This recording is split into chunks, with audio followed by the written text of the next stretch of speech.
Bonjour, je m'appelle Julie Fredette, je suis coordonnatrice de l'Observatoire BMO en gestion du développement durable et aujourd'hui, j'ai le plaisir d'échanger avec M. Nicolas Gendron, étudiant à la maîtrise en management sous la direction de professeur Anne-Marie Corriveau et du professeur Sofiane Baba, qui va venir nous parler du projet de recherche qu'il présentera lors du mini-colloque en économie circulaire qui aura lieu mercredi prochain, le 1er avril 2026, à l'École de gestion. Bonjour Nicolas. Bonjour Julie.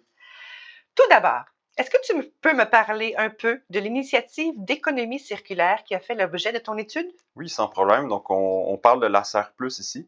Donc, l'initiative traite les eaux usées industrielles par un processus de micro-algues.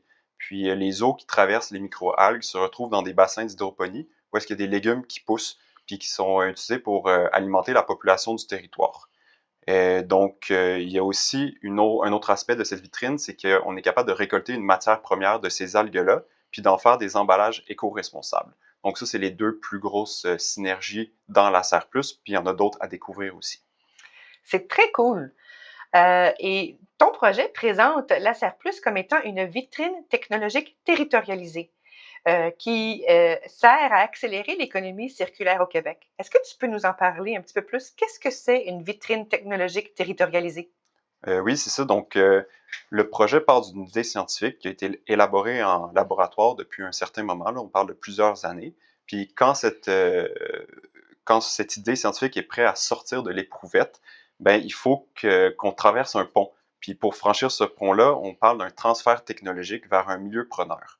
Moi, j'aime bien faire un peu une comparaison avec un essai clinique pour un médicament. Ça prend des années avant de pouvoir le mettre en marché. Donc, c'est un peu la même idée ici avec cette vitrine.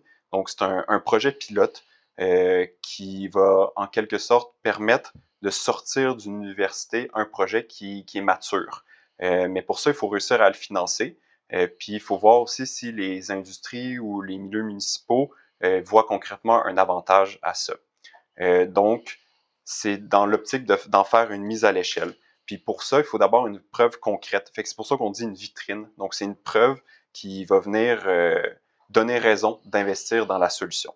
Puis c'est ça dans le cas de l'économie circulaire où il y a plusieurs synergies entre parties prenantes qui viennent de secteurs différents. Donc, on parle d'une collaboration intersectorielle ici, mais il faut considérer les atouts du territoire. Donc, c'est pour ça qu'on parle de territorialiser, pardon, pour réussir à créer une dynamique collaborative qui est saine.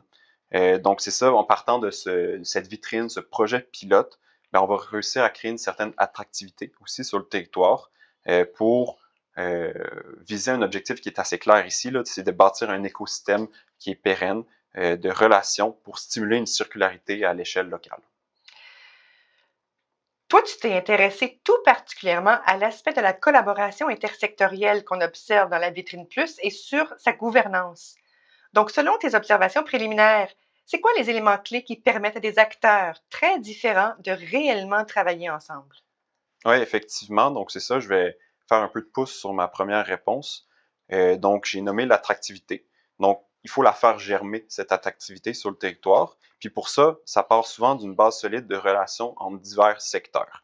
Puis cette base, elle se construit généralement sur plusieurs années. Donc, on peut voir ça comme des couches de sédiments, qui seraient dans un petit bocal.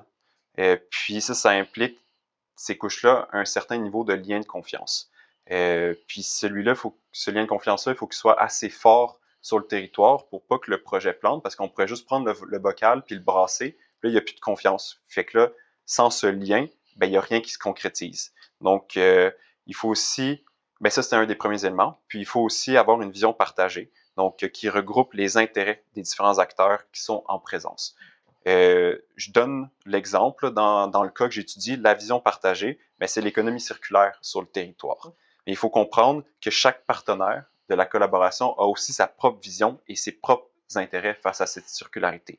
Donc, il faut réussir, dans une optique de gouvernance, là, on l'a nommé la gouvernance, à intégrer et à aligner toutes ces visions ensemble, tout en préservant les intérêts variés, diversifiés de chaque partenaire.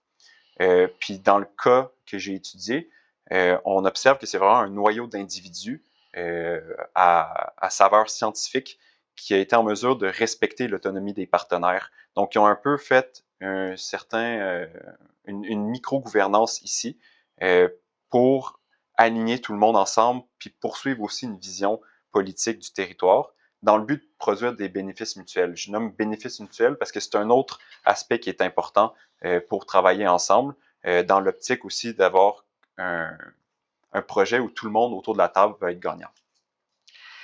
Donc, tu as commencé à recueillir des résultats et à les analyser selon ce que tu as observé. Est-ce qu'il y a des éléments qui facilitent ou qui freinent la mise en œuvre de projets circulaires sur un territoire? Aussi, est-ce qu'il y a des résultats qui t'ont surpris? Ben, d'abord, pour le côté surprise, moi, j'aimerais ça faire un petit aparté. Là. J'ai étudié en génie électrique puis en communication avant d'aller un peu sur le marché du travail puis revenir aux études en administration pour faire mon mémoire. Donc, tout ce que je découvre actuellement dans mon parcours de recherche, dans ce nouveau champ des sciences sociales, là, qui est nouveau pour moi, ben, c'est en quelque sorte une surprise puis un apprentissage aussi pour ma future carrière, pour la science en général. Puis ça, c'est dans l'optique de comprendre l'élaboration de la démarche de circularité autour de la SER+.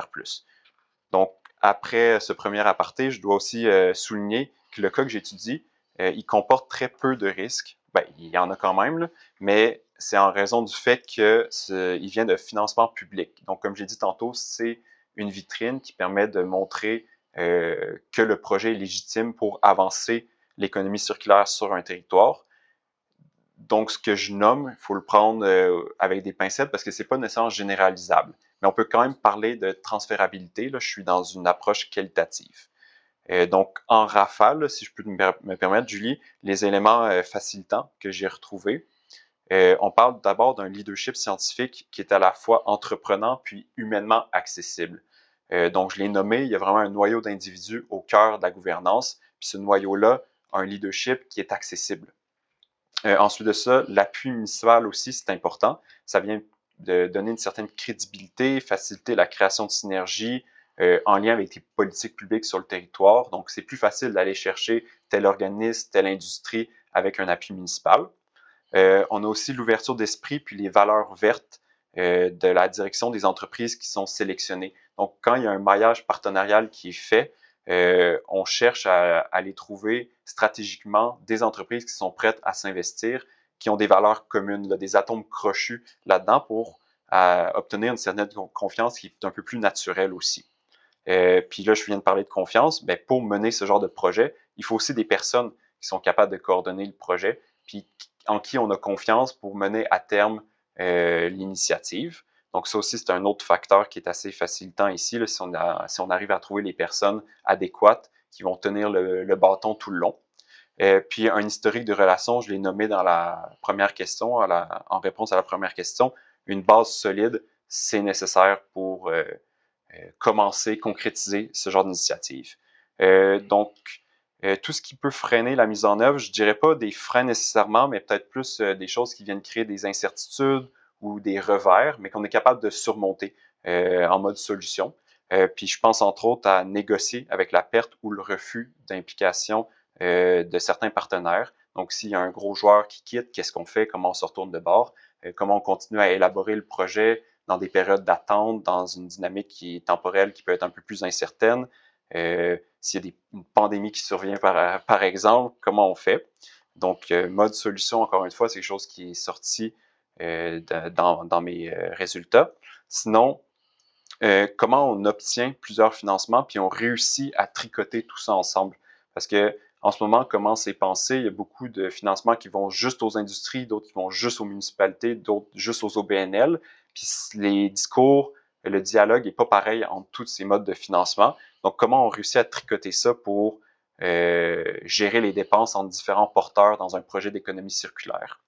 Puis il y a aussi la gestion des assurances, étant donné que le projet implique naturellement une variété d'acteurs. Donc, c'est difficile de cerner l'imputabilité. Donc, qui va porter les assurances? Fait qu'il faut réussir à trouver qui va lever la main.